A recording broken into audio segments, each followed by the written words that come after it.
ఎప్పుడైనా ఎక్కడైనా ఎవరికైనా ఏదైనా శుభం కలిగితే ఆ శుభానికి కారణం ఎవరు అంటే శంకరుడే. నేను చెప్పట్లేదు ఈ మాట, శాస్త్రములు చెప్పాయి. శుభములన్నీ కుప్పలు తెప్పలుగా ఆయన పాదముల దగ్గర పడి ఉంటాయిట.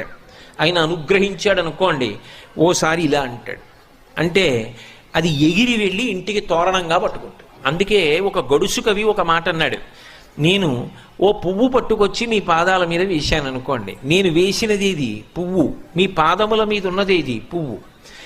నేను ఒక పువ్వు పట్టుకెళ్ళి మల్లికార్జున లింగం మీద వేశాను అనుకోండి, పరమ ప్రేమతో వేశాను అనుకోండి, ఆ పువ్వు ఓ ఏడాది తర్వాత నా ఇంటి మనవడు.